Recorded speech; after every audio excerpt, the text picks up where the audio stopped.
Students, welcome to Acad Excel. मैं हूं आपकी बायोलॉजी की फैकल्टी डॉक्टर नेहा बंसल। तो स्टूडेंट्स, आपको मालूम है हमने YouTube पर NSE-JS का फ्री कोर्स स्टार्ट कर दिया है। ये क्लासेस 11 सितंबर से स्टार्ट हो गई हैं बच्चों, जिसमें हम आपको फिजिक्स, केमिस्ट्री और बायोलॉजी के NSE-JS पॉइंट ऑफ व्यू से जितने भी इंपॉर्टेंट टॉपिक्स हैं उन्हें डिटेल में कराएंगे बच्चों। तो कोर्स स्टार्ट हो गया है 11 सितंबर से और ये एंड होगा 4 नवंबर को।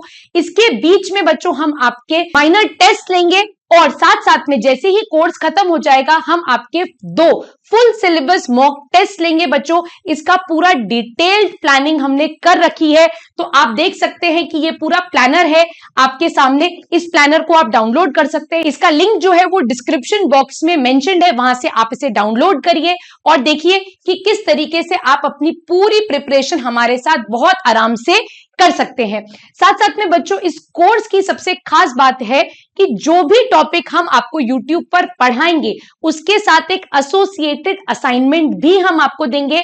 आप असाइनमेंट कहां से डाउनलोड कर सकते हैं? अगेन डिस्क्रिप्शन में लिंक गिवन है, वहां पर लिंक पर जाइए, आप क्लिक करिए और अपने असाइनमेंट को डाउनलोड करिए। तो जैसे ही आपका लेक्चर खत्म हो वैसे ही आप असाइनमेंट को डाउनलोड कर लिए और असाइनमेंट को सॉल्व करिए, क्योंकि नेक्स्ट डे हम आपको उस असाइनमेंट का डिटेल्ड वीडियो सॉल्यूशन भी देंगे।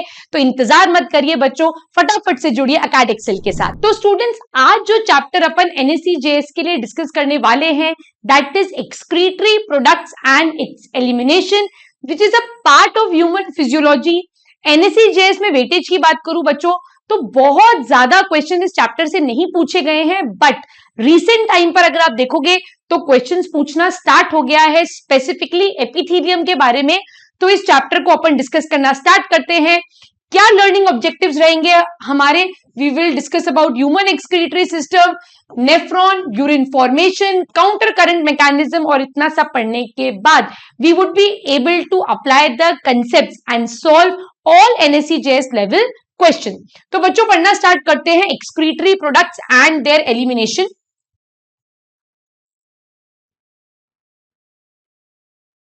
तो यहां पर बच्चों मेन चीज जो है हमको समझना पड़ेगा that what is the meaning of the term excretion. Excretion का मतलब क्या है?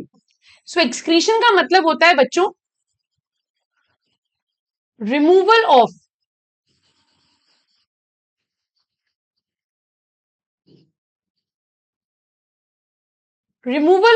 Metabolic waste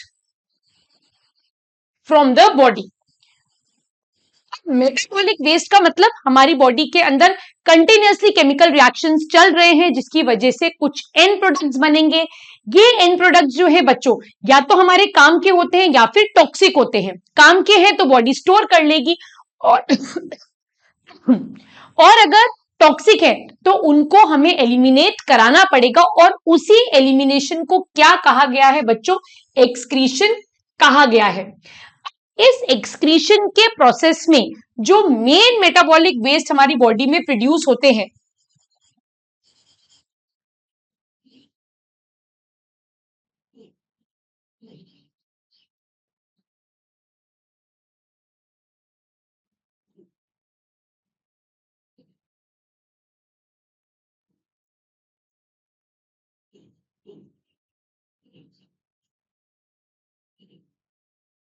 are, ammonia, urea और तीसरा होता है यूरिक एसिड। ये 3 टाइप के एक्सक्रीटरी वेस्ट बनते हैं और इन एक्सक्रीटरी वेस्ट को क्या कहा जाता है बच्चों? They are called as nitrogenous waste products. इन्हें कहा जाता है नाइट्रोजनस वेस्ट प्रोडक्ट्स। अब इन तीनों को एक बार अपन कंपेयर करें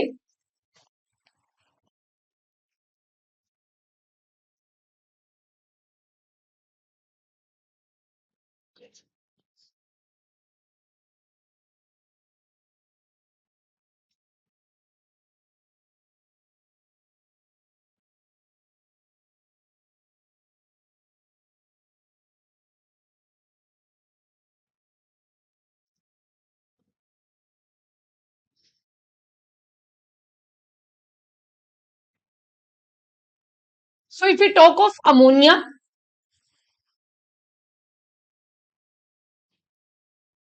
urea and uric acid.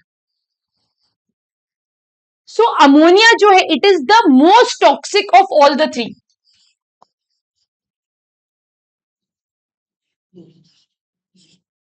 Moderate,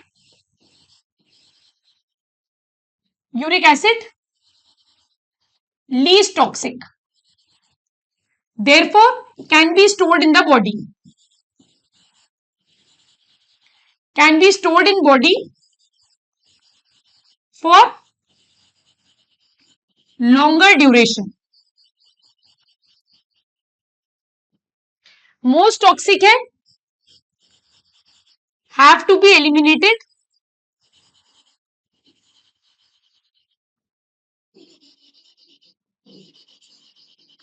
quickly। इसका मॉडरेट लिख लेते हैं, चलो। Can be stored for moderate time.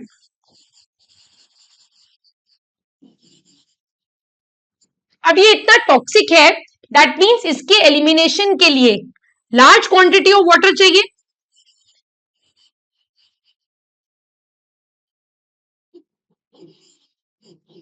Large quantity of water required for elimination.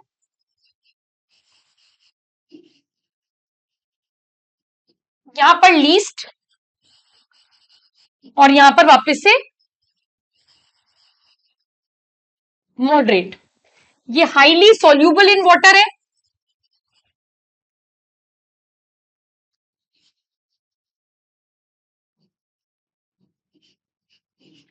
ये लीस्ट सॉल्यूबल है, और ये मॉडरेटली सॉल्यूबल है।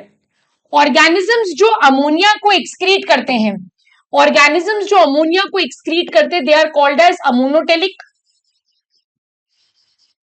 ऑर्गेनिज्म जो यूरिया एक्सक्रीट करते हैं दे आर यूरियोटेलिक। ऑर्गेनिजम्स जो यूरिक एसिड को एक्सक्रीट करते हैं दे आर यूरिकोटेलिक।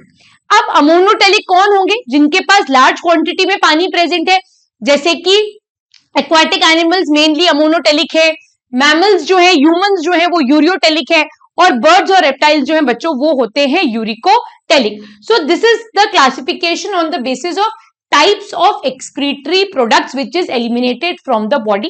क्या इसके अलावा और एक्सक्रीटरी प्रोडक्ट्स हो सकते हैं? तो हाँ, बिल्कुल हो सकते हैं। कौन कौन से एक्सक्रीटरी प्रोडक्ट्स और हो सकते हैं? It could B guanine,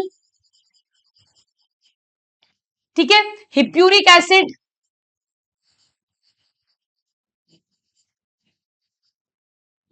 it could be creatinine. ये भी अदर एक्सक्रीटरी प्रोडक्ट्स है जो बॉडी से बाहर निकल सकते हैं। ग्वानिन पर्टिकुलरली किसके केस में निकलता है बच्चों? स्पाइडर के केस में ग्वानिन प्रोड्यूस होता है। तो आगे चलते हैं और देखते हैं दैट एक्सक्रीशन के बेसिस पे हम ऑर्गेनिजम्स को दो कैटेगरीज में डिवाइड कर सकते हैं। जैसे टेम्परेचर के बेसिस पर करते हैं बच्चों हम वार्म ब्लडेड और कोल्ड ब्लडेड। वार्म ब्लडेड का टेम्परेचर फिक्स्ड रहता है, वेराज कोल्ड ब्लडेड जो होते हैं उनका टेम्परेचर वेरी करता है as per the external conditions. तो यहां पर भी ऐसे ही दो ऑर्गेनिजम्स हैं,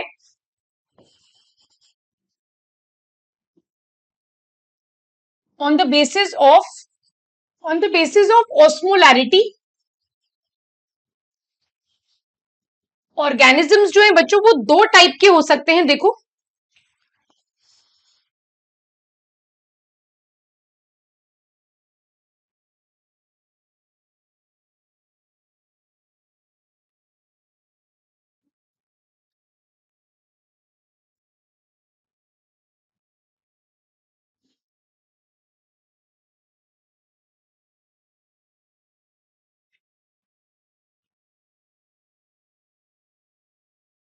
ऐसे एक और बना लेते हैं, फिर मैं समझाती हूं।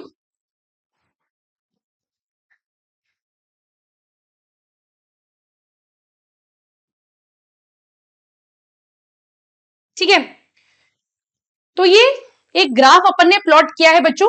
यहां पर अपन देख लेते हैं एक्सटर्नल ऑस्मोलैरिटी,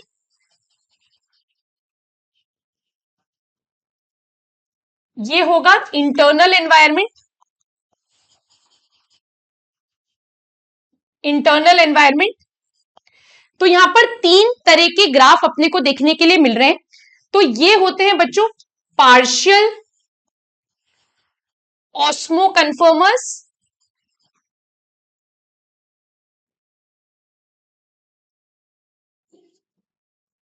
ये है बच्चों ऑस्मो रेगुलेटर्स, और यहां पर ये है ऑस्मो कन्फर्मर्स। सो यहां पर ऑस्मो रेगुलेटर्स जो है irrespective of the external osmolarity, उनका इंटरनल ऑस्मोटिक कंसेंट्रेशन मेंटेन रहता है। They do not change their internal concentration as per the external environment. मतलब ऐसा तो नहीं होगा ना कि आप अगर ओशन वाटर में या सी वाटर में स्विमिंग करके आ रहे हो तो आपके अंदर भी नमकीन कंसेंट्रेशन बन जाए, सलाइन कंसेंट्रेशन बन जाए, ऐसा पॉसिबल नहीं है, because we are osmoregulators. Osmoconformers जो होते हैं they keep on changing their internal environment as per the external osmolarity. अब आते हैं पार्शियल ऑस्मो कन्फर्मर्स। ये क्या करते हैं, थोड़े टाइम तक तो मेंटेन करते हैं और बाद में फिर क्या करते हैं, अपना एक्सटर्नल एनवायरमेंट, अपना इंटरनल ऑस्मोलैरिटी जो है वो एक्सटर्नल एनवायरमेंट के हिसाब से चेंज कर लेते हैं। तो ये इंपॉर्टेंट है बच्चों, एनएससी जेएस में ऐसे ही कंसेप्चुअल क्वेश्चंस पूछे जाते हैं, तो ये थोड़ा सा इंपॉर्टेंट कंसेप्ट है। तो बच्चों ये हो गया osmoconformers, osmoregulators, partial osmoconformers. अब अपन बात करते हैं main part of the chapter की ह्यूमंस के अंदर एक्सक्रीशन कैसे होता है। So we'll talk of the human excretory system now. So this is the human excretory system. इस ह्यूमन एक्सक्रीटरी सिस्टम में we have a pair of kidney, we have pair of ureters, a urinary bladder,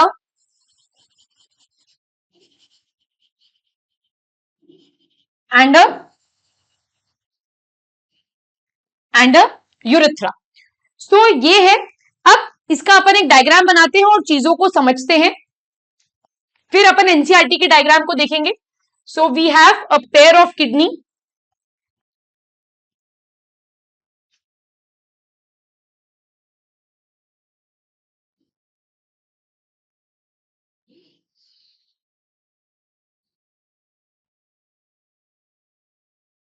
kidney से निकलने वाली tubes, ureter opens into a bag like structure which is urinary bladder, and then there is urethra। Markings देख लेते हैं बच्चों।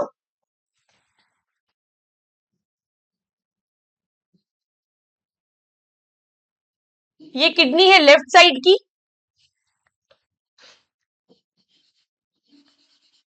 ये kidney है right side की। राइट साइड वाली किडनी जो होती है बच्चों वो थोड़ी सी लोअर लेवल पर प्रेजेंट होती है एज कंपेयर टू लेफ्ट, क्योंकि यहां पर हमें किसको एडजस्ट करना पड़ता है, यहां पर लिवर को एडजस्ट करना पड़ता है, और इस लिवर को एडजस्ट करने की वजह से जो आपकी राइट किडनी होती है वो स्लाइटली लोअर लेवल पर प्रेजेंट होती है। ठीक, अब देखते हैं ये है यूरेटर जो कि यूरिन को ट्रांसपोर्ट करता है to a bag like structure which is called as urinary bladder, and then it passes out of the body through urethra. तो यूरेथ्रा वो पार्ट है जहां से यूरिन जो है बॉडी के बाहर निकलता है। फीमेल का यूरेथ्रा जो होता है मेल के कंपैरिजन में थोड़ा छोटा होता है, इसीलिए female has higher chances of having UTI. तो यहां पर आप लिख सकते हो the females have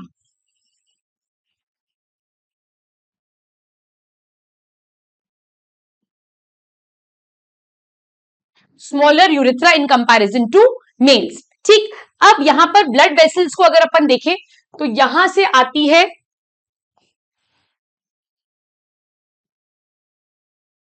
renal artery, और जहां आर्टरी है बच्चों वहीं उसके साथ साथ एक वेन प्रेजेंट है। सो यहां पर एक और वेन प्रेजेंट है which is the renal vein. NCERT का डायग्राम देखते हैं, एग्जैक्टली यही मार्किंग्स आपको यही पार्ट सारा मिलेगा. So this is the kidney, this is ureter, urinary bladder, urethra, renal vein, renal artery, और किडनी के ऊपर जो प्रेजेंट है ग्लैंड वो है बच्चों suprarenal gland which is also called as the adrenal gland. यहां पर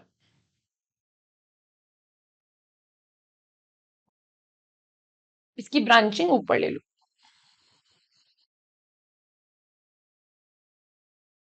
ठीक है, ये बात समझ में आ गई. अब आगे देखते हैं. अब अपन एक लॉन्गिट्यूडनल सेक्शन देखते हैं किडनी का. अच्छा, किडनी की लोकेशन अगर आएगी या किडनी के बारे में अगर अपने को कुछ इंफॉर्मेशन चाहिए तो पहले वो देख लेते हैं, फिर किडनी का एक लॉन्गिट्यूडनल सेक्शन देखते हैं.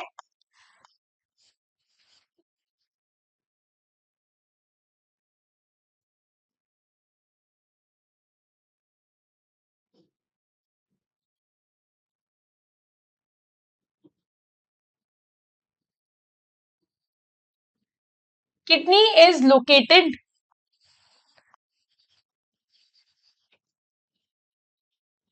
in the abdominal region on either side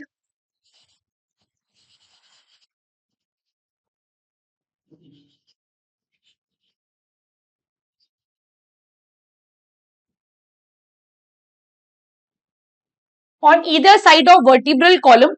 extend क्या है किडनी का? T12 to L3. किडनी के लिए एक खास बात मेंशन की जाती है कि ह्यूमन किडनी जो है वो रेट्रोपेरिटोनियल है. रेट्रोपेरिटोनियल का मतलब जो है उसके वेंट्रल साइड पर पेरिटोनियम कवर्ड है और डोर्सल साइड से वो अटैचमेंट शो करती है. ऐसी किडनी को क्या बोला जाता है? रेट्रोपेरिटोनियल किडनी कहा जाता है. हम बात करते हैं क्रॉस सेक्शन ऑफ किडनी की. किडनी का अगर हम एक लॉन्गिट्यूडनल सेक्शन कट करके देखें तो आप यहां क्लियरली देख सकते हो किडनी में दो पार्ट्स हैं. किडनी का लॉन्गिट्यूडनल सेक्शन काटा मैंने, ये ऐसे किडनी है, यहां से निकल रहा है यूरेटर. अब यहां देखो ध्यान से, यहां पर दो पार्ट है. आउटर पार्ट ऑफ किडनी को बोला जाता है बच्चों कॉर्टेक्स और इनर पार्ट को बोला जाता है मेड्यूला. किडनी में एक नॉच लाइक स्ट्रक्चर है, इसको बोला जाता है हाइलम. हाइलम वो पॉइंट है बच्चों जहां से रीनल आर्टरी एंटर करती है, वेन एग्जिट करती है, यूरेटर एग्जिट करता है. इसके अलावा अब ये जो कॉर्टेक्स वाला पार्ट है बच्चों, यहां पर प्रेजेंट होते हैं ऐसे पिरामिड शेप स्ट्रक्चर्स. ठीक है, एग्जैक्टली ये मेड्यूला में प्रेजेंट है. So these pyramids are called as renal pyramids. इनको क्या कहा जाता है बच्चों? इनको कहा जाता है रीनल पिरामिड्स या इनको कहा जाता है मेड्यूलरी पिरामिड्स. तो इसकी भी लेबलिंग कर देते हैं अपन.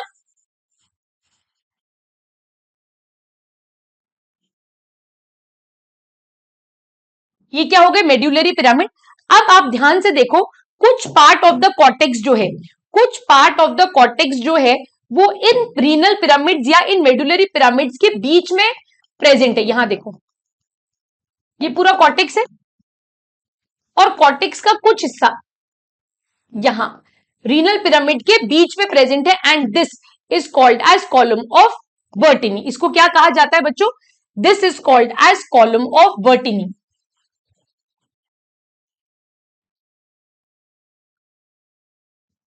कॉलम ऑफ बर्टिनी एग्जैक्टली क्या है? The part of the cortex which is embedded between the renal pyramid, that is called as column of Bertini.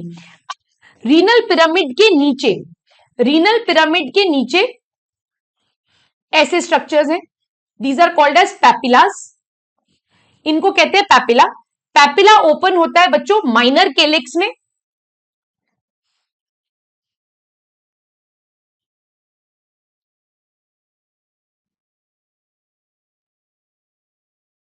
ये पैपिला जो है ये ओपन होता है इनटू माइनर केलिक्स और माइनर केलिक्स जो है फिर ओपन होता है इनटू मेजर केलिक्स. यहां पर आ गया माइनर केलिक्स और फिर यहां आ गया major calyx, which ultimately opens into a wide funnel shaped area which is called as pelvis. It opens into a wide funnel shaped area which is called as renal pelvis. Exactly आप यहां पर भी देख सकते हो ध्यान से. These are your medullary pyramids. ठीक है, ये रीनल कॉलम है जिसको मैंने कॉलम ऑफ बर्टिनी कहा है. ये वो हिस्सा है आपके कॉर्टेक्स का जो मेड्यूला के बीच में एम्बेडेड है. This area is called as the papilla.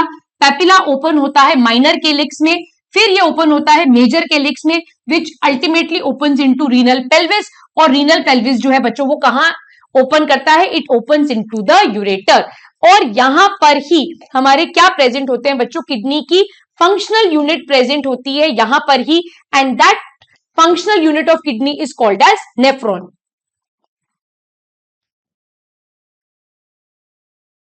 यहां पर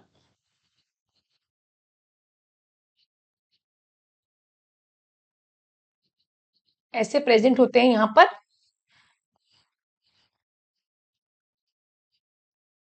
यहां पर प्रेजेंट होते हैं हमारे नेफ्रॉन.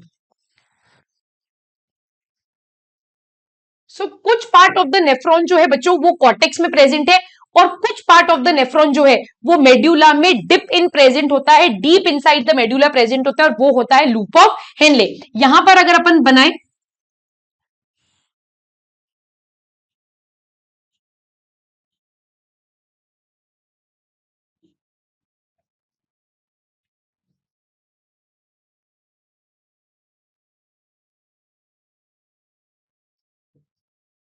ये गई लूप ऑफ हेनले और ये खुल गया डीसीटी में. यहां पर एक और बना लेते हैं.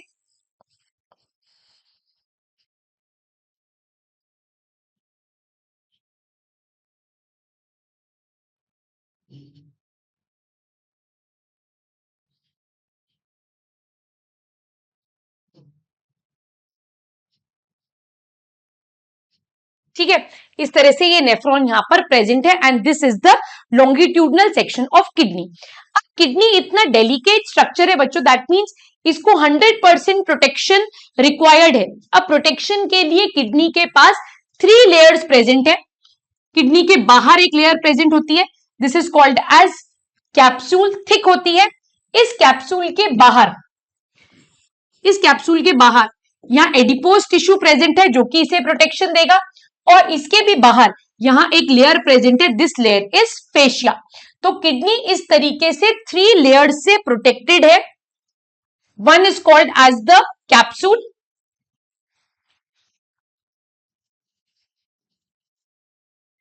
covering, then you have adipose tissue,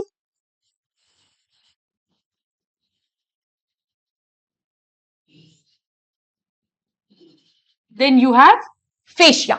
तो यहां पर ये स्ट्रक्चर है किडनी का इंटरनल स्ट्रक्चर. किडनी के बाद बात करें ट्यूब्स की, तो ये जो ट्यूब्स यहां पर प्रेजेंट है जो 2 किडनी से बाहर निकलती हैं, these tubes are called as ureters.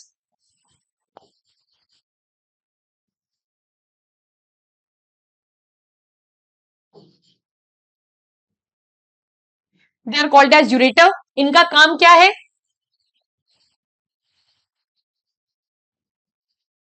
They transport urine from kidney to urinary bladder. और यहां पर भी कौन सा मूवमेंट काम में आएगा बच्चों? यहां पर भी पेरिस्टाल्टिक मूवमेंट ही काम में आएगा, और वही पेरिस्टाल्टिक मूवमेंट की मदद से यूरेटर जो है यूरिन को कहां भेज रहा है? यूरिन को भेज रहा है into a bag like structure which is called as the urinary bladder.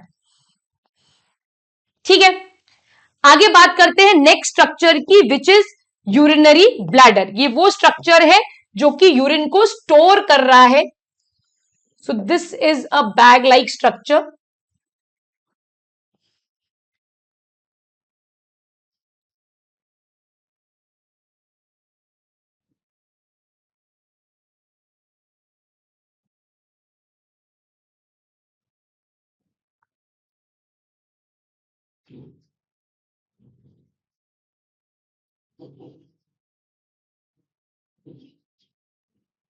So this is urinary bladder.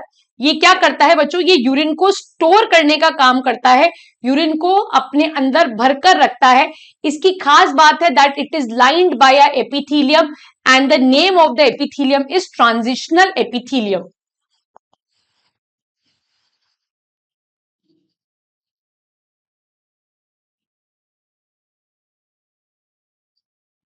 It is lined by transitional epithelium. Transitional epithelium की खास बात है that it can be stretch. ठीक है, तो यहां पर क्या प्रेजेंट है बच्चों, यूरिनरी ब्लैडर की एक और खास बात है, इसके पास प्रेजेंट होती है एक स्पेशल टाइप की मसल। यहां पर प्रेजेंट होती है एक स्पेशल टाइप की muscle which is called as detrusor muscle. यहां पर क्या प्रेजेंट है, एक स्पेशल टाइप की मसल प्रेजेंट है which is called as detrusor muscle. ठीक है, अब यहां पर प्रेजेंट होते हैं बच्चों दो स्फिंक्टर्स। यहां पर प्रेजेंट होते हैं दो स्फिंक्टर, एक होता है इंटरनल स्फिंक्टर और एक होता है एक्सटर्नल स्फिंक्टर। इंटरनल स्फिंक्टर जो होता है बच्चों वो इनवॉलेंट्री है,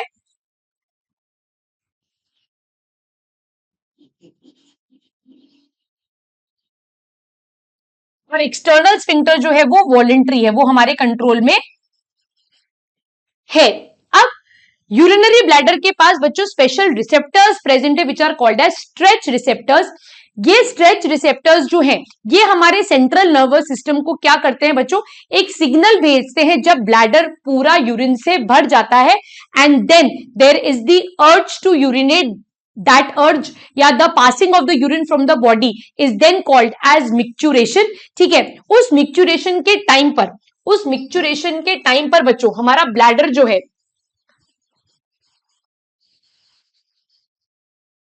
कॉन्ट्रैक्ट करता है और स्फिंक्टर जो है वो रिलैक्स करता है। ये चीज यहां पर याद रखना। ठीक है, then the urine pass out of the body through urethra. तो यहां पर एक ओपनिंग प्रेजेंट है यूरेथ्रा की,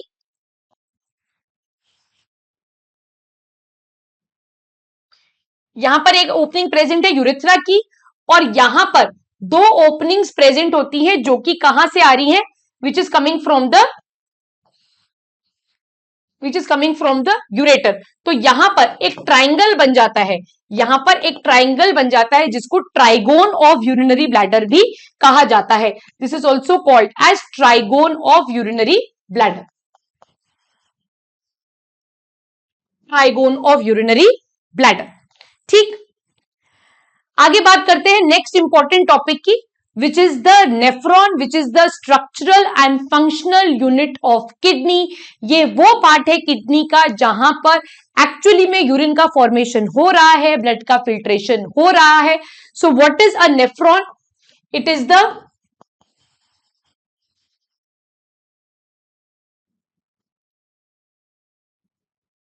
फंक्शनल यूनिट ऑफ किडनी। अब इसका डायग्राम जो एनसीईआरटी ने दिया है एक बार इसे स्टडी कर लेते हैं, फिर अपन अपना डायग्राम डेफिनेटली बनाएंगे। तो यहां पर बच्चों ग्लोमेरुलस है which is a tuft of capillary, women's capsule है which will collect the filtrate, afferent arteriole जो ब्लड लेकर आएगी, इफरेंट आर्टीरियोल जो यहां से एग्जिट करेगी, PCT proximal convoluted tubule, DCT which is distal convoluted tubule, and then there is loop of Henle and peritubular capillaries as well as vasa recta। तो अब अपन एक एक करके डिफरेंट पार्ट्स को समझते हैं, नेफ्रॉन के डायग्राम को समझते हैं, क्योंकि यही इस चैप्टर का जो है बच्चों सबसे मेन पार्ट है।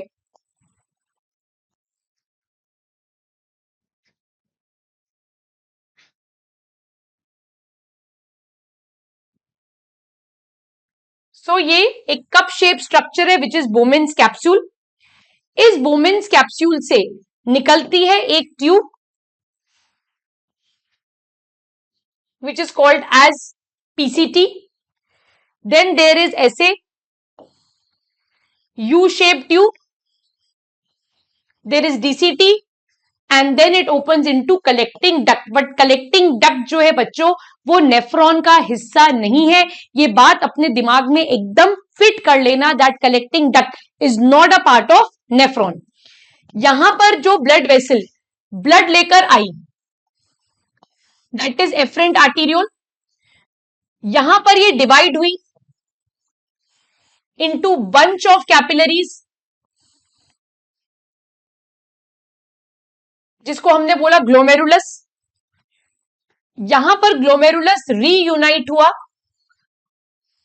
और इसने क्या बनाया, पेरीट्यूब्यूलर कैपिलरीज का एक नेटवर्क बनाया।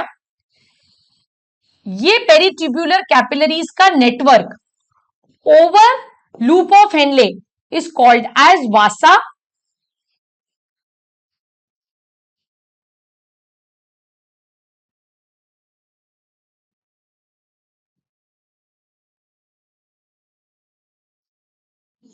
and it finally opens into renal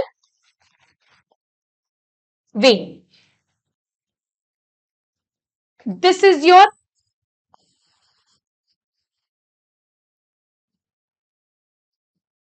collecting duct. This is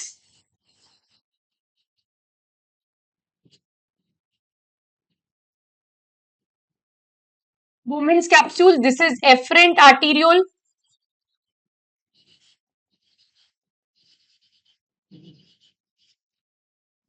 This is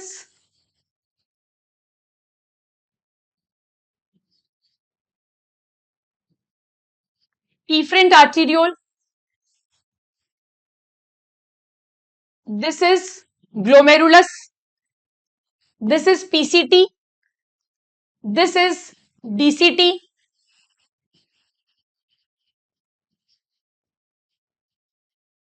Loop of Henle. Vasa recta. So this is the structure of nephron. This is renal vein.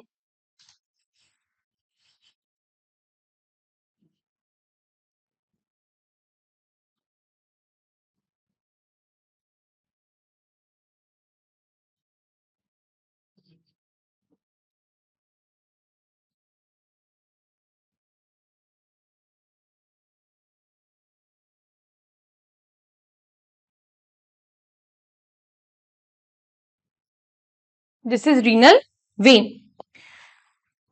यही exactly यहां पर NCERT ने समझाया है। ठीक है, अब पार्ट्स ऑफ नेफ्रॉन अगर देखिए अपन बच्चों, तो यहां पर आएगा मैल्फिजियन कॉर्पुसिल,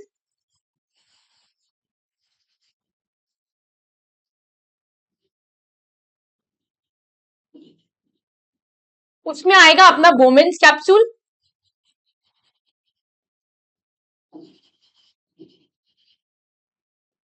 और आएंगे अपनी ग्लोमेरुलस।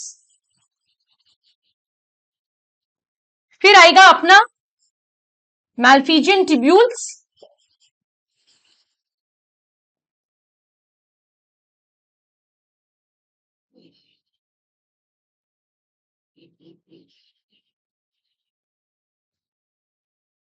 वहां पर आएगी अपनी PCT, DCT and loop of Henley. देखो बच्चों, यहां पर एक क्लोजर व्यू आपको देखने के लिए मिलेगा। ये एफरेंट आर्टीरियोल है। ये एफरेंट आर्टीरियोल जो है बच्चों, ये किसकी ब्रांच है, ये रीनल आर्टरी की ब्रांच है। तो रीनल आर्टरी जो है वो किडनी के अंदर एंटर करती है, डिवाइड करती है इनटू आर्टीरियोल्स। वो आर्टीरियोल जो बोमेन्स कैप्सूल के पास ब्लड लेकर आती है उसे बोला जाता है एफरेंट आर्टीरियोल। अब ये एफरेंट आर्टीरियोल जैसे ही बोमेन्स कैप्सूल के अंदर एंटर हुई, देखो ये पूरा बोमेन्स कैप्सूल है, तो ये डिवाइड हो जाती है कैपिलरीज में। ये अपन ऑलरेडी ट्रांसपोर्टेशन में पढ़ चुके हैं। तो यहां पर ये टफ्ट ऑफ कैपिलरीज बन गई, और इसी टफ्ट ऑफ कैपिलरीज को हमने क्या नाम दिया बच्चों, इसको हमने बोला glomerulus.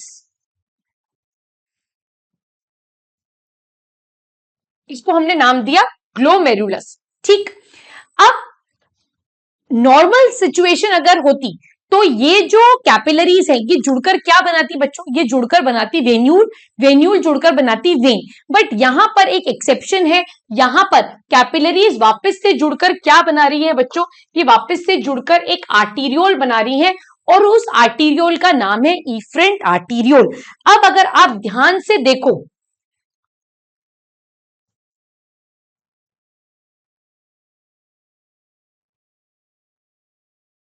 There is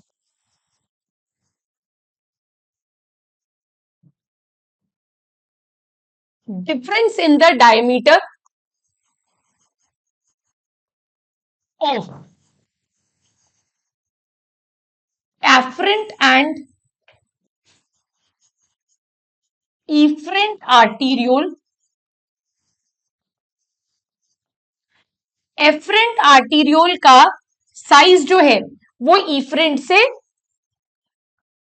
efferent arteriole का जो साइज है वो इफरेंट से ज्यादा है। इसी वजह से that is the main reason the blood will be filtered, that is the main reason the blood will be filtered. और यही मेन स्टेप है यूरिन फॉर्मेशन का। अगर एफरेंट और इफरेंट आर्टीरियोल का साइज सेम होता तो ब्लड जितने प्रेशर से आ रहा है उतनी प्रेशर से निकल जाता। क्योंकि अब ध्यान से देखो, ये रही इफरेंट, इसका साइज और डायमेंशन जो है वो एफरेंट के कंपैरिजन में कम है। और यही रीजन है कि यहां पर क्या होता है, ब्लड का फिल्ट्रेशन हो जाता है, जो कि आपके यूरिन फॉर्मेशन का फर्स्ट स्टेप बनता है। अब यहां पर वोमेन्स कैप्सूल में जो इकट्ठा होगा that is called as filtrate, और फर्दर फिर यूरिन का फॉर्मेशन यहां पर होगा। आई होप ये चीज आपको यहां पर एब्सोल्युटली क्लियर है और इसमें आपको कोई डाउट नहीं है। तो नेक्स्ट टॉपिक बच्चों जो अब अपन डिस्कस करेंगे इसी पार्ट को बेस बना के, that is urine formation.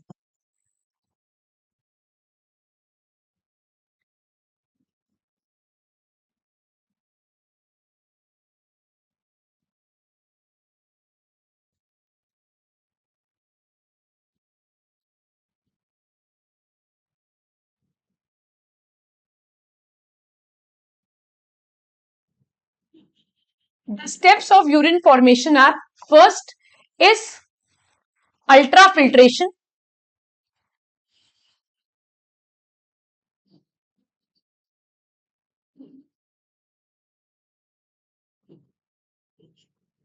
second is tubular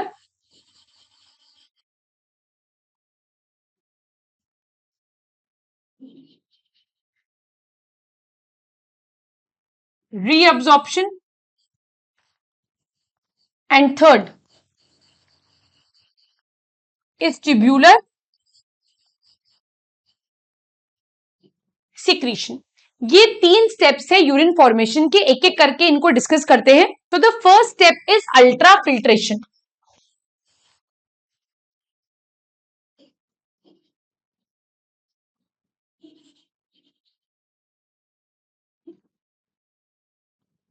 ultra filtration का मतलब क्या होता है बच्चों, ब्लड का फिल्टर होना, छनना, ठीक है, that is called as ultrafiltration. अब ये अल्ट्रा फिल्ट्रेशन क्यों हो रहा है, क्या रीजन है, ये सारी चीजें अपने को समझनी पड़ेंगी बच्चों। डायरेक्टली अल्ट्रा फिल्ट्रेशन पर जंप करने से पहले कुछ बेसिक बातें जो है आपको पता होनी चाहिए कि ह्यूमन बॉडी के अंदर भी एक्सक्रीटरी वेस्ट जो बनता है बच्चों वो बनता है अमोनिया, ठीक है। बट हमारे पास इतना पानी नहीं होता कि हम इस अमोनिया को क्या कर सके, एक्सक्रीट आउट कर सकें। तो इस अमोनिया को हमारी बॉडी के अंदर कन्वर्ट किया जाता है इनटू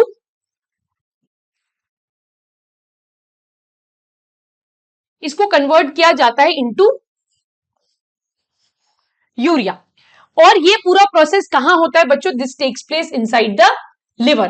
कहां हुआ ये, लिवर के अंदर। और इसको बोला क्या जाता है, this is called as urea cycle, और it is also called as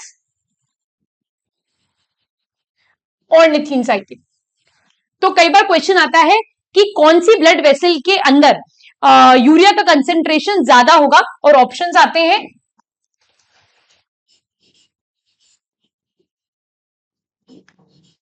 hepatic artery,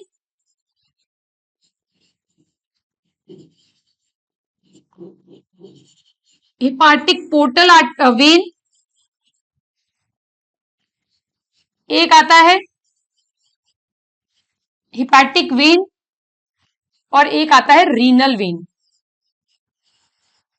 तो यहां पर जो हिपैटिक वेन है उसके पास मैक्सिमम कंसेंट्रेशन होगा यूरिया का, क्योंकि ये ऐसी ब्लड वेसल है जो लिवर से क्या कर रही है, एग्जिट ले रही है। तो जितना भी यहां पर यूरिया बना है उसको ट्रांसपोर्ट करने का काम कौन करेगा, हिपैटिक वेन करेगी। अब ये यूरिया जो है बच्चों, ये यूरिया हम जाती है हमारी किडनी के पास। This urea goes to our kidney. Kidney के अंदर जो नेफ्रॉन है वो ब्लड का फिल्ट्रेशन करेंगे और उस फिल्ट्रेशन के प्रोसेस से फर्दर और यूरिन के स्टेप से ब्लड को कंप्लीटली टॉक्सिक फ्री कर दिया जाएगा, यूरिया फ्री कर दिया जाएगा और वो ब्लड वापस से सर्कुलेशन में भेजेंगे and the liquid which consists of all the toxic waste is removed out of the body through urine, through urethra. ठीक है, तो ये अल्ट्रा फिल्ट्रेशन इसीलिए किया जा रहा है। अल्ट्रा फिल्ट्रेशन जो है इसकी साइट कहां है बच्चों? अब यहां ध्यान से देखो, ये हमारा बोमेन्स कैप्सूल है। इस बोमेन्स कैप्सूल पर, ये इनर साइड पर, यहां पर स्पेसिफिक सेल्स प्रेजेंट होते हैं। ये है तो स्क्वेमस एपिथेलियम के सेल्स ही, पर इनको क्या बोला जाता है बच्चों? These are called as podocytes. These cells are called as podocytes. और इन पोडोसाइट्स के बीच में यहां पर खाली जगह प्रेजेंट है, एम्प्टी स्पेसेस प्रेजेंट है and these are called as slits और कॉल्ड एज एम्प्टी स्पेसेस। ठीक, यहां पर एफरेंट आर्टीरियोल आया, वो डिवाइड कर गया कैपिलरीज में, वापस से इसने जुड़कर बना लिया इफरेंट आर्टीरियोल। देखो, कैपिलरीज ऑलरेडी अपन पढ़ चुके हैं बच्चों, कैपिलरीज वैसे ही लीकी होती हैं, वहां से ब्लड का फिल्ट्रेशन होता ही होता है। बट यहां पर जो कैपिलरीज है, ये जो ग्लोमेरुलस यहां पर प्रेजेंट है, ये एक्सेसिवली लीकेज कराएगा ब्लड का, क्योंकि यहां पर भी इस ग्लोमेरुलस में, इस कैपिलरी में भी कुछ पोर्स प्रेजेंट है and those pores are called as fenestra. उन पोर्स को क्या कहा गया है बच्चों? फेनिस्ट्रा कहा गया है। तो फेनिस्ट्रा पोडोसाइट्स के बीच में जो स्लिट पोर्स है, उनकी मदद से ब्लड का प्रॉपर फिल्ट्रेशन होता है और इसी प्रोसेस को क्या बोला गया है? अल्ट्रा फिल्ट्रेशन बोला गया है। अगेन यहां पर भी लंग्स के जैसे 3 मेम्ब्रेन्स प्रेजेंट हो गई बच्चों। एक कैपिलरी की एंडोथीलियम हो गई, फिर एक बेसमेंट मेम्ब्रेन हो गई,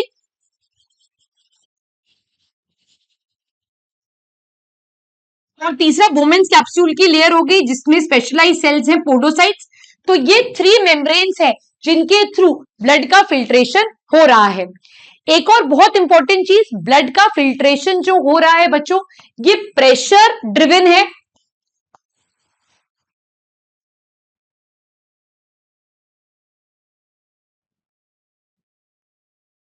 ये प्रेशर ड्रिवन है और कैसा है? नॉन सेलेक्टिव है। नॉन सेलेक्टिव का मतलब क्या होगा? सिर्फ साइज के ऊपर डिपेंड करेगा, जिसका साइज, जिस कंपोनेंट का साइज इनके पोर साइज से छोटा होगा वो फिल्टर होके यहां आ जाएंगे, जिसका साइज बड़ा होगा वो फिल्टर नहीं होगा और वो ऊपर ही क्या हो जाएगा? ऊपर ही स्टक हो जाएगा और एंटर कर जाएगा इफरेंट आर्टीरियोल में। इसीलिए यहां पर जो लिक्विड कलेक्ट होता है, उस लिक्विड को क्या कहा जाता है बच्चों? This liquid is called as filtrate. इसको क्या कहा जाता है? इसको कहा जाता है फिल्ट्रेट। अब 3 प्रेशर्स हैं जो जीएफआर को, ग्लोमेरुलर फिल्ट्रेशन रेट को डिटरमिन करते हैं। पहला होता है बच्चों ब्लड कोलोइडल ऑस्मोटिक प्रेशर, जिसको हम कहते हैं बीसीओपी। फिर होता है कैप्सूलर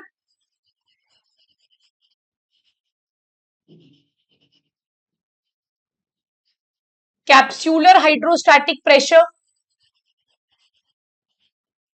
और एक होता है ग्लोमेरुलर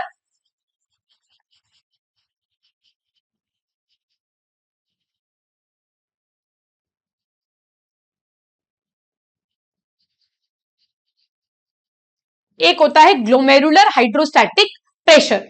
इसको कहते हैं सीएचपी, इसको कहते हैं जीएचपी। और ये तीनों मिलकर क्या डिटरमिन करते हैं? ये डिटरमिन करते हैं ग्लोमेरुलर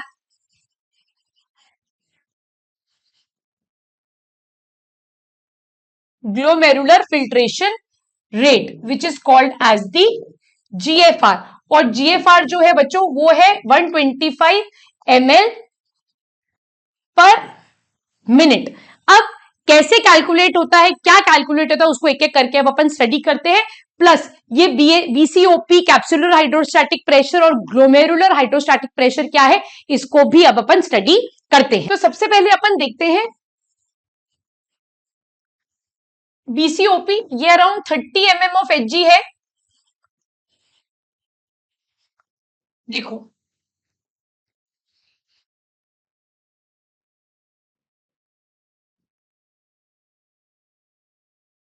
ये वुमेन्स कैप्सूल, यहां टफ्ट ऑफ कैपिलरीज है, ये एफरेंट आर्टीरियोल से आ रही है और एग्जिट होके इफरेंट आर्टीरियोल बना रही है। अब दूसरा प्रेशर जो यहां पर है that is capsular hydrostatic pressure और है ग्लोमेरुलर हाइड्रोस्टैटिक प्रेशर।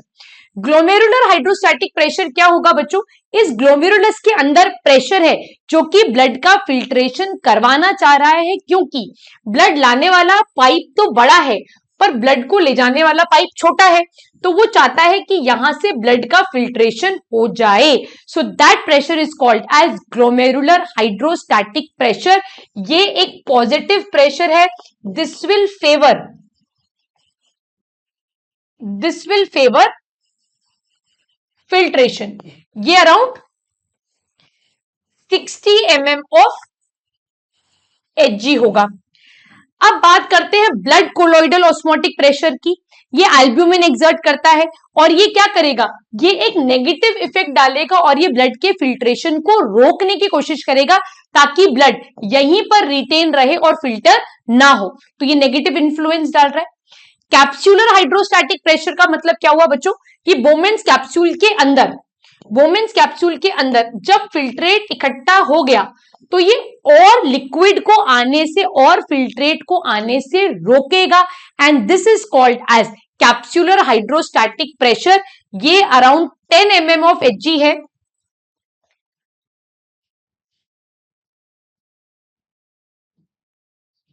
और ये भी कैसा इंफ्लुएंस डालेगा, नेगेटिव। तो अब अगर अपन GFR को कैलकुलेट करें तो GFR किसके बराबर होगा, glomerular hydrostatic pressure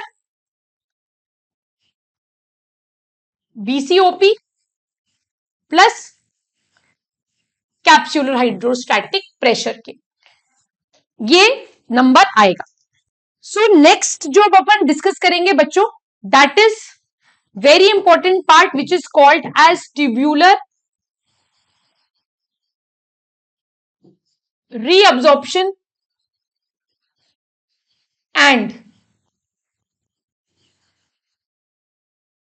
tubular reabsorption and tubular secretion. अब आप यहां ध्यान से देखो, ये हमारा फर्स्ट पार्ट ऑफ नेफ्रॉन है विच इज द PCT। ये कॉर्टेक्स के अंदर प्रेजेंट है, ये मेडुला के अंदर प्रेजेंट है, आपका loop of Henley DCT again आपका कॉर्टेक्स के अंदर प्रेजेंट है। अब ये अगर मेरी नेफ्रॉन की ट्यूब है और ये मेरी अगर कैपिलरी है, ठीक है, वासा रेक्टा है, तो अब किसी भी यूजफुल चीज को अगर मैं ट्यूब से मेरी कैपिलरी के पास भेजूं तो इस प्रोसेस को क्या बोला जाएगा, this is called as tubular reabsorption. क्यों रीअब्जॉर्ब किया जा रहा है, क्योंकि ग्लोमेरुलर फिल्ट्रेशन जो था बच्चों वो एक नॉन सिलेक्टिव प्रोसेस था, सिर्फ प्रेशर ड्रिवन प्रोसेस था। तो बहुत सारी यूजफुल चीजें जो है मेरी वो नेफ्रॉन के अंदर आ गई हैं, जिसे मुझे सर्कुलेशन का हिस्सा वापस से बनाना ही पड़ेगा। और इसी प्रोसेस को क्या कहा जाता है बच्चों, this is called as tubular reabsorption. यहां पर useful things are reabsorbed from kidney and sent back to the circulation. Maximum tubular reabsorption जो है, मैक्सिमम, वो होता है पीसीटी के अंदर। कैसा होता है? एक्टिव प्रोसेस है। एक्टिव प्रोसेस क्यों है और मैक्सिमम क्यों होता है? Because it is lined by brush border, simple,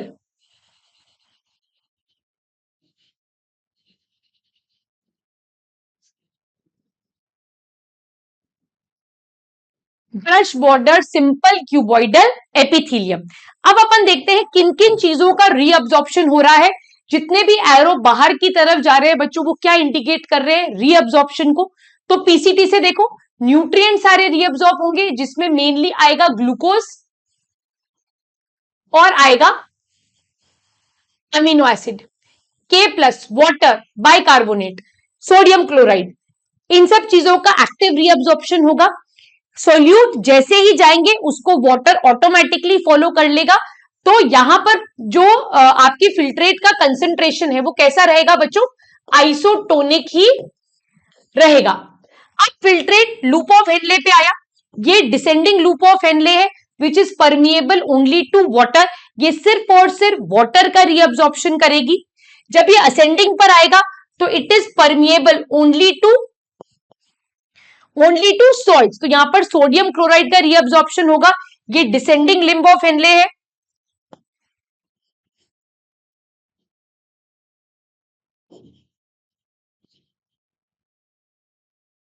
और ये असेंडिंग है। अब जो फिल्ट्रेट है वो आया आपकी डीसीटी के पास। डीसीटी पर सोडियम क्लोराइड का, बाइकार्बोनेट का रीअब्जॉर्प्शन हो रहा है और साथ साथ में वाटर का रीअब्जॉर्प्शन भी यहां पर हो रहा है। आप मान के चलो जहां पर सोल्यूट जाएगा सॉल्वेंट उसे ऑटोमेटिकली फॉलो करेगा ही करेगा। यहां तक क्लियर हो गई बात। अब ये हो गया हमारा ट्यूब्यूलर रीअब्जॉर्प्शन। इसके रिवर्स आएगा ट्यूब्यूलर सिक्रीशन। ट्यूब्यूलर सिक्रीशन में क्या होगा बच्चों? देखो, ये आपकी ब्लड वेसल है, ब्लड कैपिलरी है, और ये आपका नेफ्रॉन का एक सेगमेंट है। अब जितनी भी हार्मफुल चीजें आपकी ब्लड कैपिलरी के अंदर प्रेजेंट है वो आपको आपके सर्कुलेशन से बाहर निकालनी है। तो कोई भी चीज जो ब्लड कैपिलरी से नेफ्रॉन के अंदर जाएगी उस प्रोसेस को क्या बोला जाएगा? That is called as tubular secretion. कोई भी यूजफुल चीज जो नेफ्रॉन से आपकी ब्लड कैपिलरी में जा रही है that is called as tubular reabsorption. Clear है ये बात? इसमें कोई डाउट नहीं होना चाहिए। अब देखो क्या क्या चीजें रीअब्जॉर्ब हो रही है, सिक्रीट आउट हो रही है। H प्लस, अमोनिया, इसकी कोई रिक्वायरमेंट नहीं है। पोटेशियम, हाइड्रोजन आयन, कोई रिक्वायरमेंट नहीं है। तो ये क्या हो जाएंगी? ये आपके सिस्टम से बाहर निकल जाएंगी। दैट मीन्स ये आपकी कैपिलरी से कहां चली जाएंगी? आपकी किडनी ट्यूब्यूल्स के अंदर चली जाएंगी। And this is how the process of urine formation takes place here. I hope यहां तक आपको सारी चीजें समझ में आ गई होंगी बच्चों, कोई डाउट नहीं होगा। आगे अपन देखते हैं that what is the composition of urine. तो कॉम्पोजिशन ऑफ यूरिन को अगर अपन देखें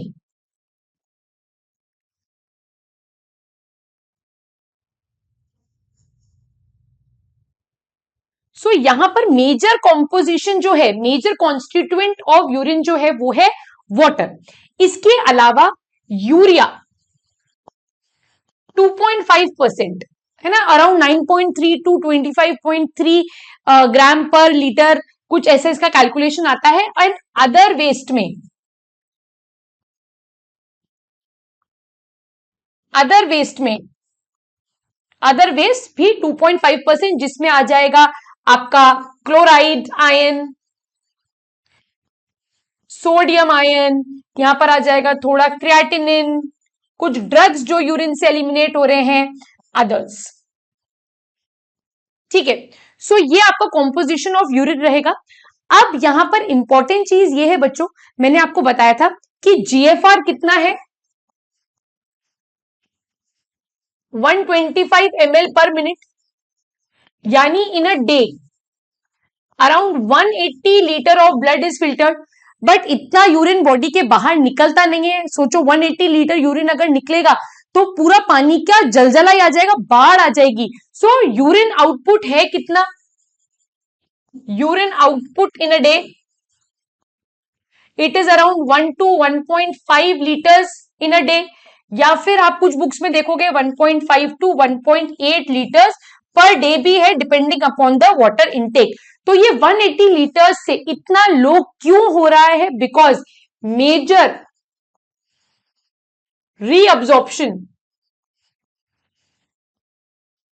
major reabsorption of filtrate takes place.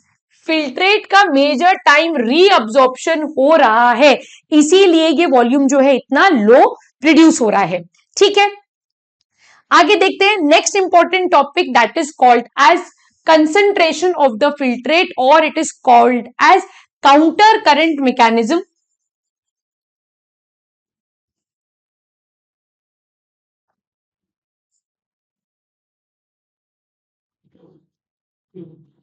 तो यहां पर होता क्या है बच्चों, देखो ये मैंने बनाई पीसीटी, ये मैंने बनाई लूप ऑफ हेनले, और ये बनाई मैंने डीसीटी। ठीक, अब यहां पर एक मेजर चीज जो आपको पता होनी चाहिए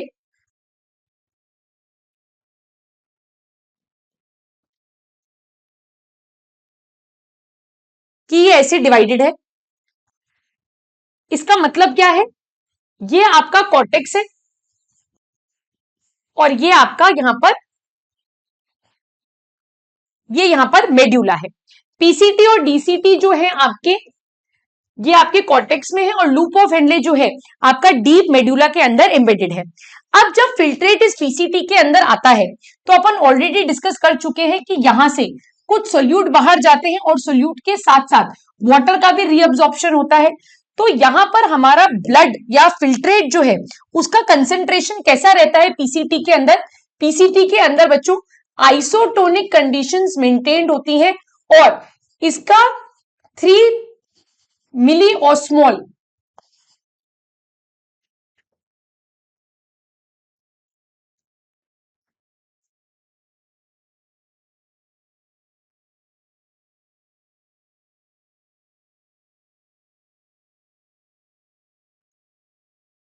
और यहां पर इसका कंसेंट्रेशन 300 मिली ऑस्मोल पर लीटर रहता है, जो कि हमारे ब्लड का नॉर्मल सिचुएशन में रहता है। अब इंपॉर्टेंट चीज क्या है, जैसे जैसे लूप ऑफ हेनले मेड्यूला के अंदर डिप होती चली जाएगी ये कंसेंट्रेशन जो है ये इंक्रीज हो जाएगा। पहले ये 400 होगा, फिर 600 होगा, फिर यहां पर ये आके 800 हो जाएगा, 1000 हो जाएगा, यूपिन बेंड पे ये 1200 हो जाएगा। ठीक है, so this is the descending limb. अब असेंडिंग लिम्ब पर यहां पर है 1200, फिर यहां पर होगा 800, फिर यहां पर होगा 600, फिर यहां पर होगा 400 और यहां पर आके चेंज हो जाएगा। अब ये flow of liquid in the loop of Henley, जहां पर लिक्विड ऑपोजिट डायरेक्शन में ट्रेवल कर रहा है, this forms your first counter current mechanism. और ऐसा ही काउंटर करंट मैकेनिज्म आपको वासा रेक्टा में भी देखने के लिए मिलेगा। So these two together forms the counter current mechanism. तो काउंटर करंट मैकेनिज्म क्या है, the opposite flow of liquid, the opposite flow of liquid in loop of Henley and Vasa रेक्टा forms the counter current mechanism. अब देखो यहां पर पहले diagram से यहां समझाती हूं जो एनसीईआरटी ने दिया है, उसके बाद अपन भी इसको ड्रॉ करेंगे।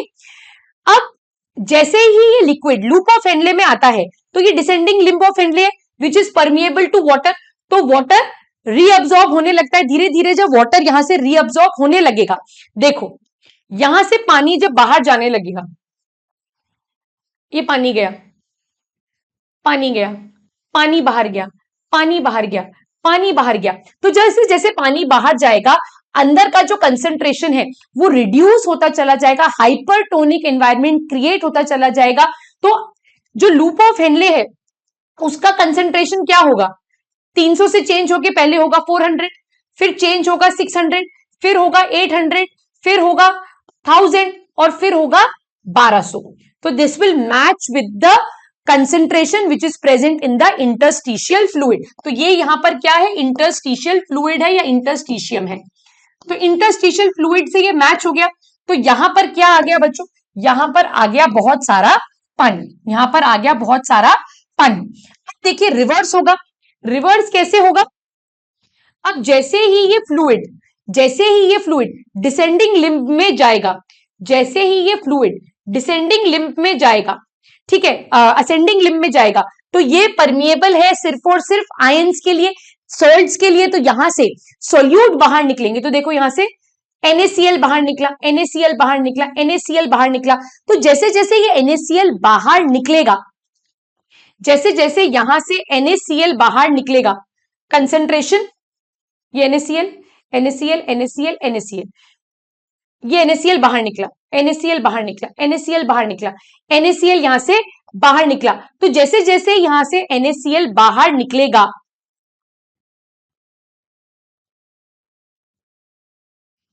ये NaCl बाहर निकला, यहां से ये NaCl बाहर निकला, यहां से NaCl बाहर निकला, यहां से निकला, यहां से ये NaCl जब बाहर निकला, तो अंदर जो लूप ऑफ हेनले है उसका कंसेंट्रेशन कैसा हो जाएगा बच्चों, ये वापस से धीरे धीरे हाइपोटोनिक की तरफ मूव करेगा.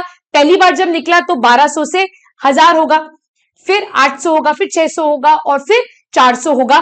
तो यहां पर फ्लो ऑफ लिक्विड जो है ऑपोजिट डायरेक्शन में है, यहां से वाटर का रीअब्जॉर्प्शन होना और यहां से सॉल्ट्स का रीअब्जॉर्प्शन होना forms your first counter current mechanism.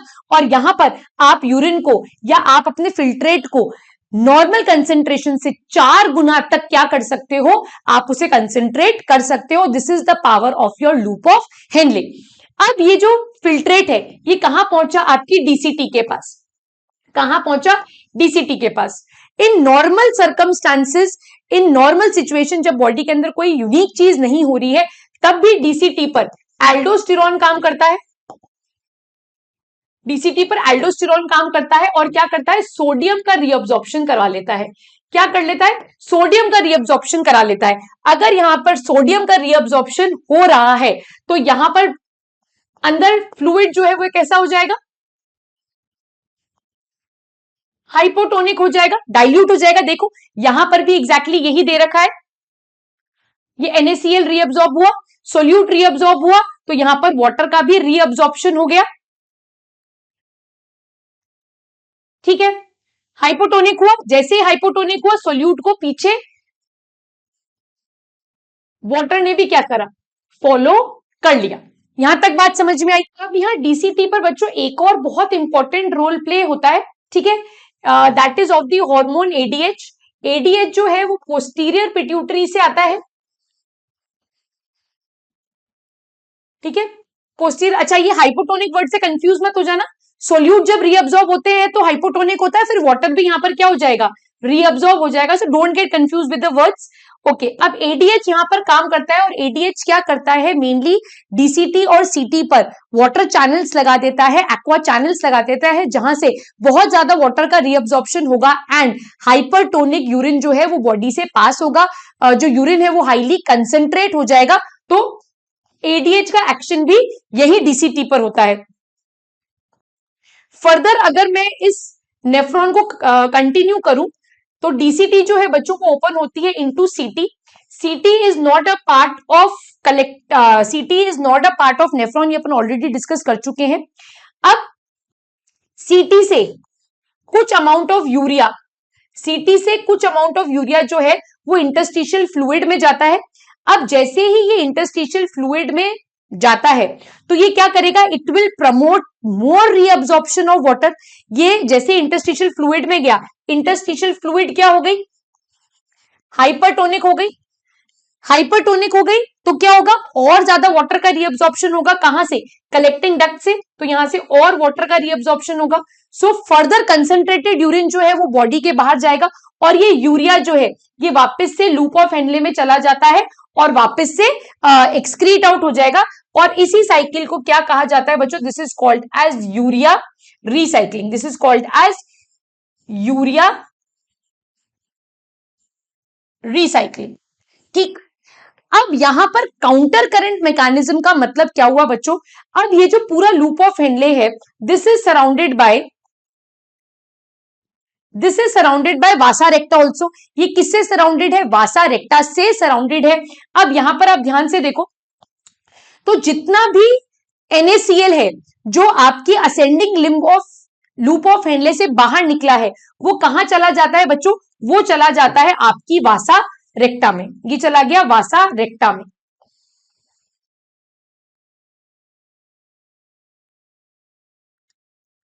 यहां बना लेते हैं एक बार।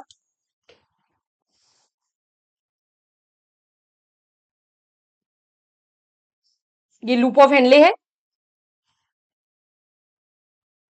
और इसी के आसपास यहां पर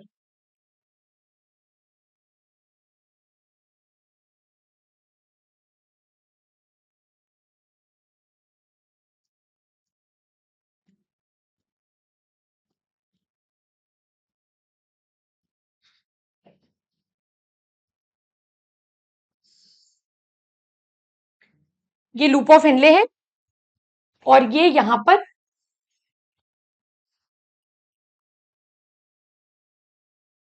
वासा रेक्टा है।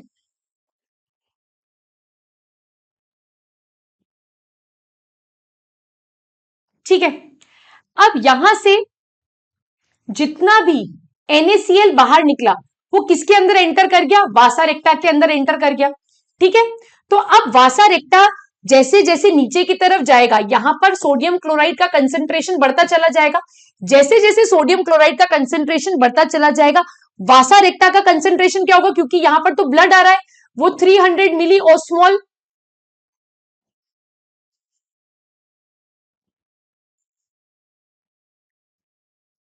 वो 300 मिली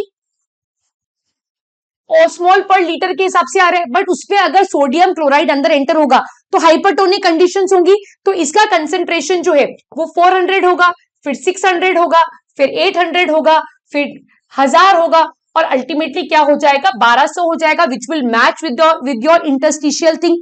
अब ये जब इस पार्ट पर आएगा, वासा रेक्टा के इस पार्ट पर, वासा रेक्टा का ये असेंडिंग पार्ट है, this is the ascending part of वासा रेक्टा। ये वासा रेक्टा का डिसेंडिंग पार्ट है। तो यहां पर भी फ्लूइड का जो मूवमेंट है वो ऑपोजिट डायरेक्शन में हो रहा है। यहां पर ऊपर गया, जैसे जैसे ये ऊपर जाता है ये अपने सोडियम क्लोराइड को बाहर लूज कर देता है। यहां से ये क्या कर देगा? सोडियम क्लोराइड को लूज कर देगा। जितना सोडियम क्लोराइड बाहर की तरफ शिफ्ट होगा इस part of descending part of loop of Henley से, उतना ही ज्यादा वाटर क्या होगा बच्चों? रीअब्सॉर्ब होगा। और इसी फिनोमिना को काउंटर करंट मैकेनिज्म कहा गया है, जिसमें हम ऑस्मोलैरिटी को इंटरस्टिशियल फ्लूइड से मैच करेंगे and this will ultimately result in reabsorption of water. अब आप सोचो, जैसे जैसे यहां पर सोडियम क्लोराइड बाहर निकला, जैसे जैसे सोडियम क्लोराइड बाहर निकला, इसका कंसेंट्रेशन 1000 हुआ, फिर इसका कंसेंट्रेशन 800 हुआ, फिर इसका कंसेंट्रेशन क्या होएगा? 600 हो जाएगा, फिर 400 हो जाएगा, और जब ये रीनल वेन में जाएगा तो कितना हो जाएगा? 300। और जितना भी ये पानी इस डिसेंडिंग पार्ट से निकल रहा है ये कहां एंटर हो जाएगा? This water will enter into the वासा रेक्टा। तो जितना पानी आपने लूप ऑफ हेनले से निकाला वो आपने कहां डाल दिया? वासा रेक्टा के अंदर डाल दिया, जो कि आपकी सर्कुलेशन का हिस्सा बन जाएगा। इसी फिनोमिना को काउंटर करंट मैकेनिज्म कहा गया है। एंड ये पूरा काउंटर करंट मैकेनिज्म क्यों प्ले हुआ? Just in order to conserve water, सिर्फ और सिर्फ वाटर को कंजर्व करने के लिए ये यहां पर पूरा मैकेनिज्म हुआ। इस डायग्राम में अगर आप देख सकते हैं तो देखिए ये वासा रेक्टा है, यहां से NaCl जो है बाहर निकल रहा है, और जैसे ही NaCl इस पार्ट से, डिसेंडिंग पार्ट से NaCl असेंडिंग पार्ट से जब NaCl बाहर निकल रहा है तो यहां पर कंसेंट्रेशन घटता चला जा रहा है, और ये कितना हो जाएगा? 300 मिली ऑस्मोल हो जाएगा। और वाटर जो है जो लूप ऑफ हेनले से बाहर निकल रहा है वो अल्टीमेटली एंटर कर जाएगा वासा रेक्टा में to reach the concentration 300 milli osmol. और इंटरस्टिशियल फ्लूइड का जो ऑस्मोलैरिटी है वो भी हमेशा क्या रहेगा, मेंटेन रहेगा ही रहेगा। यहां पर क्लियरली आप देख सकते हैं। इसमें कोई दिक्कत, आपको कोई कंफ्यूजन है तो प्लीज कमेंट बॉक्स में मेंशन करिएगा, इसमें कंफ्यूज मत होइएगा। एक और चीज याद रखना कि जहां पर ascending part of loop of Henle है वहां पर डिसेंडिंग पार्ट ऑफ वासा रेक्टा होता है, जहां पर descending part of loop of Henle है वहां पर ascending part of Vasa रेक्टा present है। तो यहां पर देखो ये पार्ट जो ऊपर की तरफ जा रहा है ये सोडियम क्लोराइड अपना लूज करता चला जा रहा है। सोडियम क्लोराइड को जैसे ही ये लूज कर रहा है इसका कंसेंट्रेशन घटता चला जा रहा है और ये वाटर को लेगा और अपना सर्कुलेशन का हिस्सा वापस से बन जाएगा। ये देखो कलेक्टिंग डक्ट से यूरिया रीअब्सॉर्ब हुआ, तो यूरिया अगर रीअब्सॉर्ब हुआ तो वाटर का रीअब्सॉर्प्शन हुआ और यहां पर यूरिन कैसा हो जाएगा, हमारा हाइपरटोनिक यूरिन हो जाएगा। तो हम हर तरीके से वाटर को कंजर्व करने की यहां पर कोशिश करेंगे। आगे चलते हैं, अब बात करते हैं रेगुलेशन ऑफ किडनी फंक्शन की। इंपॉर्टेंट है, यहां से क्वेश्चन आना हर साल एक्सपेक्टेड रहता है, आईएपीटी की नजर यहां पर नहीं गई है, फिर भी देखते हैं। रेगुलेशन ऑफ किडनी फंक्शन जो है बच्चों, किडनी फंक्शन रेगुलेट होने के लिए स्पेशलाइज सेल्स प्रेजेंट है नेफ्रॉन में which are called as juxtaglomerular cells, जिनको बोला जाता है जीजे सेल्स। ये एक्टिवेट होते हैं, they are activated when the blood volume reduces, blood volume घटी, जीएफआर घटा,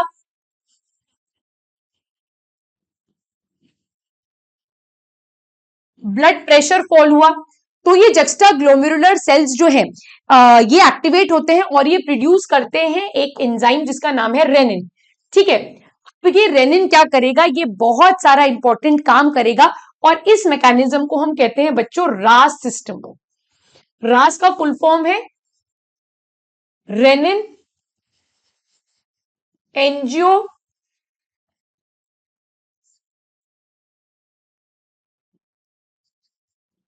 एंजियोटेंसिनोजिन एल्डोस्टेरॉन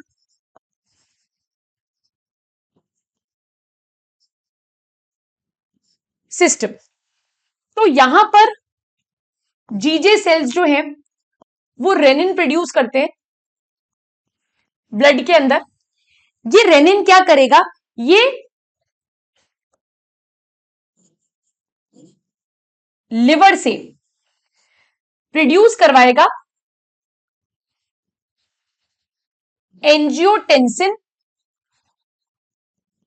1 को। ये एंजियोटेंसिन 1 जो है ये इनएक्टिव है, ये कन्वर्ट होगा एंजियोटेंसिन 2 में।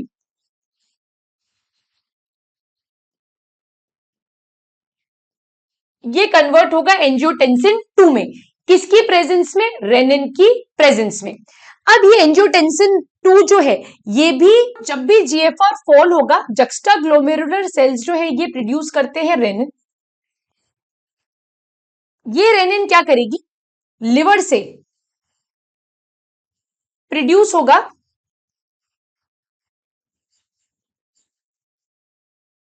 एंजियोटेंसिनोजिन को। ये एंजियोटेंसिनोजिन जो है ये कन्वर्ट होएगा एंजियोटेंसिन 1 में।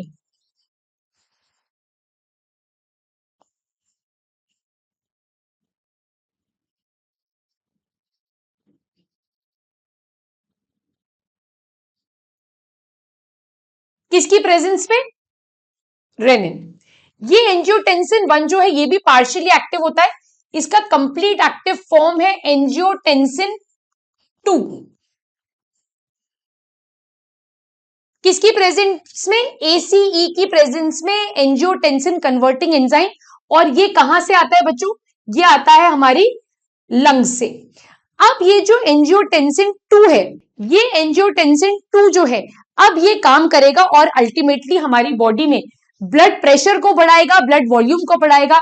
तो अगर ये दोनों चीजें इंप्रूव होंगी तो जीएफआर अपने आप ही क्या हो जाएगा, इंप्रूव हो जाएगा। तो एंजियोटेंसिन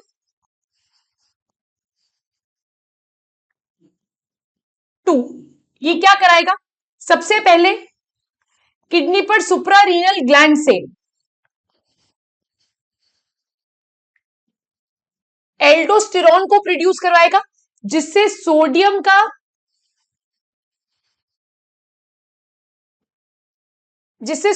का क्या होगा, रीअब्जॉर्प्शन होगा। सोडियम का रीअब्जॉर्प्शन होगा तो ब्लड प्रेशर यहां पर ऑटोमेटिकली बढ़ेगा। दूसरा इंपॉर्टेंट काम ये क्या करेगा, ये ब्लड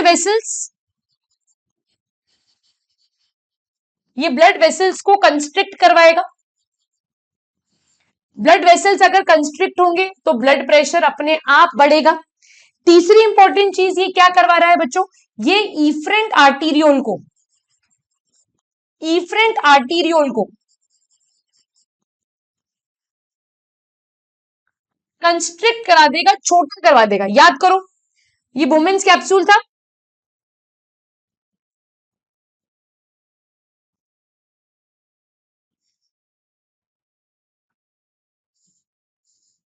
ये ऐसे था। इफरेंट आर्टीरियोल को अगर ये और कंस्ट्रिक्ट कराएगा तो यहां पर ग्लोमेरुलस में प्रेशर बढ़ेगा और जीएफआर क्या होगा, वो बेटर हो जाएगा। तो तीसरी चीज ये करवाएगा। फोर्थ ये क्या करेगा,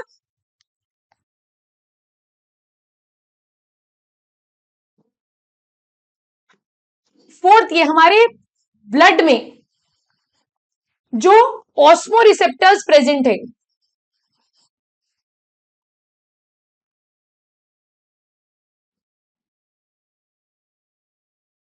हमारे ब्लड में जो ऑस्मो रिसेप्टर्स प्रेजेंट है, उन ऑस्मो रिसेप्टर्स को क्या करेगा, एक्टिवेट करेगा। ये एक्टिवेटेड ऑस्मो रिसेप्टर्स कहां जाएंगे, हमारे हाइपोथैलेमस के पास जाएंगे। हाइपोथैलेमस में क्या जाकर ये थर्स्ट की अर्ज को एक्टिवेट करेंगे, जिसकी वजह से हम पानी पिएंगे। जैसे ही हम वाटर का इंटेक करेंगे हमारा ब्लड वॉल्यूम बढ़ेगा and this will try to restore your normal GFR. So this is your RAS system, renin angiotensinogen aldosterone system. ये काफी इंपॉर्टेंट सिस्टम है बच्चों, क्वेश्चन आना एक्सपेक्टेड रहता है क्योंकि ये थोड़ा सा कंसेप्चुअल टॉपिक है। आज तक तो नहीं पूछा गया है बट यस हम एक्सपेक्ट कर सकते हैं। आगे बात करते हैं मिक्चुरेशन की। Micturition is also called as urination.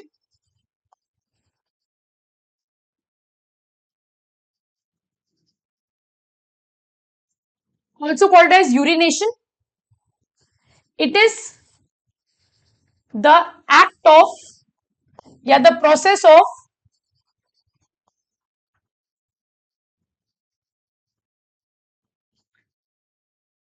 voiding urine या release of urine from the body is called as micturition. It is under the control of our central nervous system. ये अपन ऑलरेडी डिस्कस कर चुके हैं कि ये हमारा ब्लैडर है, इस ब्लैडर में स्ट्रेच रिसेप्टर्स प्रेजेंट है। जब ये स्ट्रेच रिसेप्टर्स पूरी तरीके से स्ट्रेच हो जाते हैं तो ये सिग्नल भेजते हैं हमारे सेंट्रल नर्वस सिस्टम को। तो सेंट्रल नर्वस सिस्टम यहां पर एक मैसेज सेंड करती है विच results in contraction of bladder, which results in contraction of bladder and relaxation of sphincters, जिसकी वजह से यूरिन जो है वो बॉडी के बाहर फ्लो हो जाता है। So this is urination. आगे देखते हैं role of other organs in excretion. So kidney के अलावा और कौन से ऑर्गन्स हैं जो एक्सक्रीशन के प्रोसेस में मदद करते हैं बच्चों? So it is basically skin, यहां पर प्रेजेंट है sweat glands. So water and few iron salts are lost in the form of sweat. We have tear glands in the eyes, ठीक है। सो आंसू जो होते हैं वो भी नमकीन होते हैं, तो वाटर और few ions are lost through your tears as well. Then liver is one, ये एक मेन एक्सक्रीटरी ऑर्गन है, हेल्प करता है किडनी को और बाकी सारे ऑर्गन्स को एक्सक्रीशन के प्रोसेस में। Lungs is one which results in the release of CO2 from the body. बच्चों so this brings us to the end of the chapter. तो यहां पर अपन ने कंप्लीटली किडनी के बारे में और किडनी के फंक्शंस के बारे में, यूरिन फॉर्मेशन के बारे में सारी चीजें बहुत डिटेल में डिस्कस कर ली है, काउंटर करंट मैकेनिज्म डिस्कस कर लिया है। अब डिस्कस करते हैं इसके कुछ इंपॉर्टेंट क्वेश्चंस जिससे आपकी चैप्टर क्लैरिटी अच्छी हो जाए। Urine is always fluid except in birds, humans, amphibians या मैमल्स। तो यहां पर राइट आंसर होगा बर्ड्स, क्योंकि बर्ड्स जो है वो यूरिक एसिड को एक्सक्रीट आउट करती है and it is in the form of semi solid pellet. Next देखते हैं, in amoeba osmoregulation is carried out by food vacuole, plasma membrane, contractile vacuole, both A and B. तो यहां पर right answer है contractile vacuole, जिससे amoeba जो है अपनी बॉडी से एक्सेसिव पानी को बाहर निकालता है। Which of the following part of kidney contains the lowest concentration of urea? Loop of Henley, branches of renal vein, Bowman's capsule, glomerulus. तो यहां पर ब्रांचेस ऑफ रीनल वेन जो है वो ही राइट आंसर होगा, क्योंकि जितना भी यूरिया है आप ऑलरेडी ट्यूब्यूलर सिक्रीशन से आप नेफ्रॉन को दे चुके हो, तो पेरीट्यूबुलर कैपिलरीज या वासा रेक्टा जब रीनल वेन में ओपन होगा तो रीनल वेन में minimum amount of urea present होगा। पोडोसाइट्स आर फाउंड इन, ये इंपॉर्टेंट क्वेश्चन है बच्चों। सो पोडोसाइट्स जो है वो आपको कहां मिलेंगे? बोमेन्स कैप्सूल में मिलेंगे। ये स्पेशलाइज्ड स्क्वैमस एपिथेलियल सेल्स है जिनके बीच में पोर्स प्रेजेंट है। Function of loop of Henle is passage of urine, filtration of blood, formation of urine, conservation of water. तो यहां पर conservation of water option A जो है ये एब्सोल्युटली राइट आंसर हो जाएगा। एनएससी-जेएस के क्वेश्चंस देखते हैं बच्चों। Urea is the principal excretory waste in larval as well as adult phases of. तो यहां पर राइट आंसर है फ्रॉग। तो फ्रॉग का जो लार्वा है, टैडपोल है, वो भी जब मेटामॉर्फोसिस की फाइनल स्टेज पे होता है तो यूरिया का एक्सक्रीशन करता है, एज वेल एज अडल्ट जो है दैट इज फ्रॉग वो यूरिया एक्सक्रीट आउट करता है। तो यहां पर राइट आंसर होगा option C. Okay, various parts of mammalian uriniferous tubules, nephron play an important role in urine formation through processes like ultrafiltration, selective reabsorption by active transport, reabsorption by passive osmosis, and secretion. While the filtrate flows through different parts of uriniferous tubules, numbered 1 to 6 in the diagram given below, not only its volume is reduced, but composition is also considerably changed due to exchange of materials between the filtrate and the blood. From among the number part 1 to 6 in the above diagram, the options are given in manner that they highlight two aspects separately, that is parts having columnar epithelial cells with brush border suitable for reabsorption and those parts completely or poorly permeable to water. Select out the desired options. तो यहां पर बच्चों columnar epithelium की जगह word आना चाहिए था cuboidal epithelium, वो करेक्ट पार्ट होता। तो यहां पर प्रॉक्सिमल कॉन्वोल्यूटेड ट्यूब्यूल डेफिनेटली एक आंसर है, डिस्टल कॉन्वोल्यूटेड ट्यूब्यूल डेफिनेटली एक आंसर है, कलेक्टिंग डक्ट यहां आंसर नहीं होगा। Thick segment of loop of Henley, thin segment of loop of Henley, thin segment of that means loop of Henley completely, क्योंकि यहां पर वाटर का रीअब्जॉर्प्शन हो रहा है, कुछ जगह पर आयंस का रीअब्जॉर्प्शन हो रहा है। सो यहां पर कंसंट्रेशन एंड वॉल्यूम दोनों चेंज हो रहे हैं। तो मेरे ख्याल से यहां पर ए, बी और सी राइट आंसर होने चाहिए, डी यहां पर नहीं आएगा।